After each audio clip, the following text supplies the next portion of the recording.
যদি মন চায় এখনই নিয়তকে ঠিক করে ফেলেন, কোরআনুল কারীমের শিক্ষা দান করেন। বলেন না হুজুর আপনার কথাই তো আমি মানব না, আপনার কথাই যদি আমি হুজুর বানাই তো হুজুর তো পাঁচতলা বিল্ডিংয়ের মালিক হইতে পারবো না, বড় বড় গাড়ির মালিক হইতে পারবে না।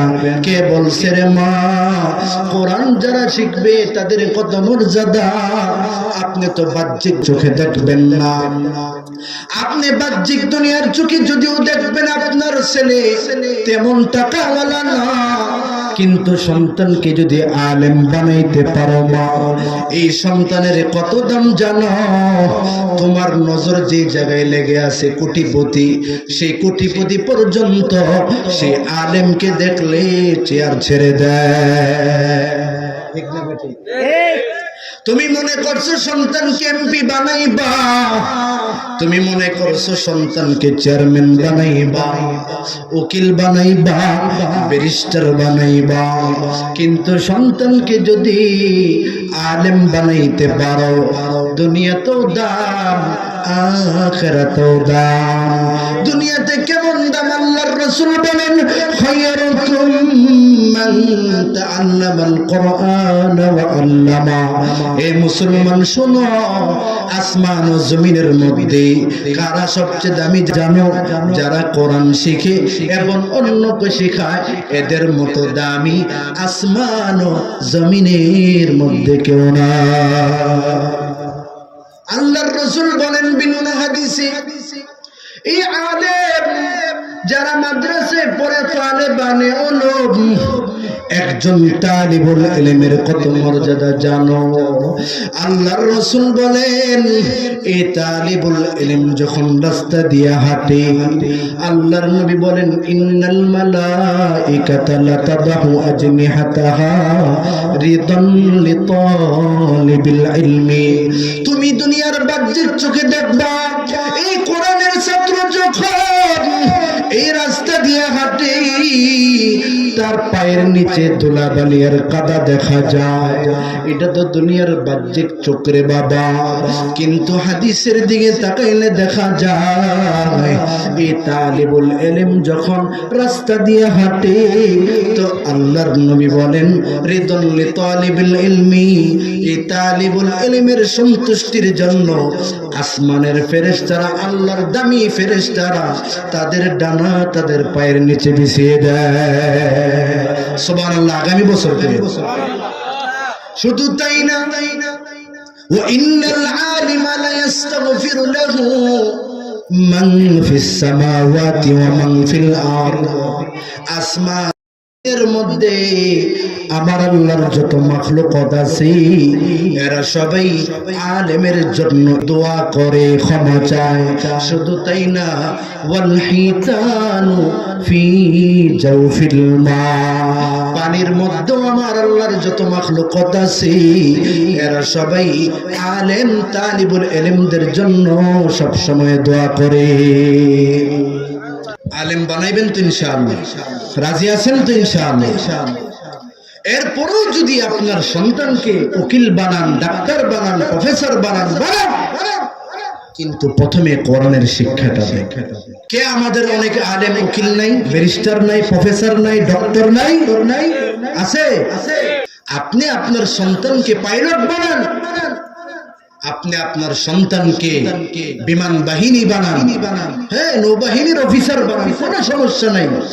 শুরুতে কোরআনের শিক্ষাটা দেন।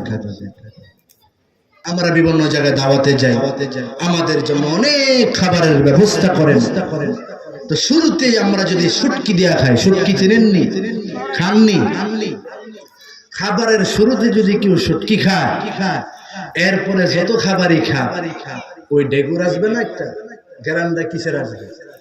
কথা বলেন। শুরুতে কি খাইছিল?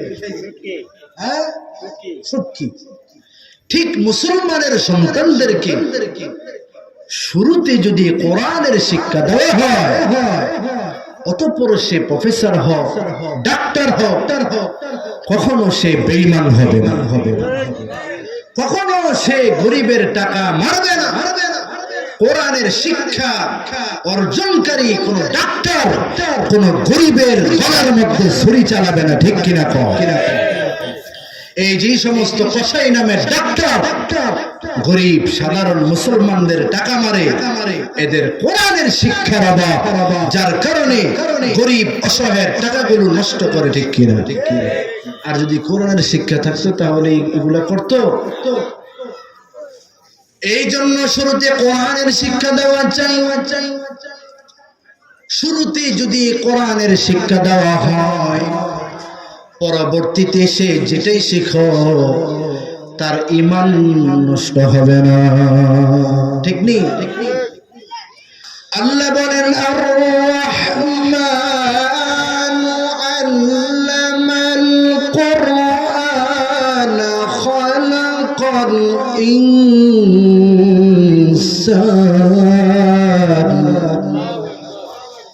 আল্লাহ বলেন দয়াময় আমি আল্লাহ কোরআন শিখেছি, তারপর আমি মানুষ বানিয়েছি।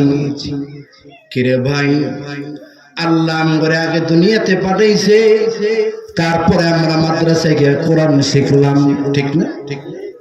কিন্তু আল্লাহ তো বলতেছেন আর রহমান, দয়াময় আল্লাহ আল্লামাল কুরআন, কোরআন শিখিয়েছেন, খালাকাল ইনসান, মানুষ বানাইছেন। আমরা দেখি দুনিয়াতে আমরা আগে এসেছি, পরে আমরা কোরআন শিখেছি, কিন্তু আল্লাহ কোরআনে বলেন না না, আমি আল্লাহ কোরআন শিখাইলাম, মানুষ বানাইলাম। মুসলমান, আল্লাহ বলেন আল্লাহর দৃষ্টিতে মানুষ তো তারা যারা কোরআন শিখে, যার মধ্যে কোরআনের জ্ঞান নেই, সে তো মানুষ হতে পারে না। আল্লাহ ভিন্ন আয়াতে বলেন, ও আমার হাবিব প্রশ্ন করেন, হাল ইয়াস্তাউিল্লাযীনা ইয়ালামুন ওয়াল্লাযীনা লা ইয়ালামুন, যারা জানে আর যারা জানে না তারা কি সমান? আপনারাই বলেন, সমান? যারা জানে আর যারা জানে না তারা কি সমান? সমান। বলে হুজুর কি জানে না? দুনিয়ার মানুষ তো সব জানে। দুনিয়ার মানুষ তো কত কিছুই জানে, মানুষের বিরুদ্ধে চক্রান্ত করতে জানি, গীবত শিকায়াত করতে জানি, অন্যের বিরুদ্ধে ছিদ্রান্বেষণ করতে জানে, দুধের মধ্যে পানি ঢালতেও জানে। কথা কয় না? কত কিছুই তো জানি। এই জানা আর না জানা দ্বারা কি উদ্দেশ্য? ইমাম জালালউদ্দিন আল মাহাল্লি রাহিমাহুল্লাহ বলেন, আলেম আর জাহেল সমান হতে পারে না।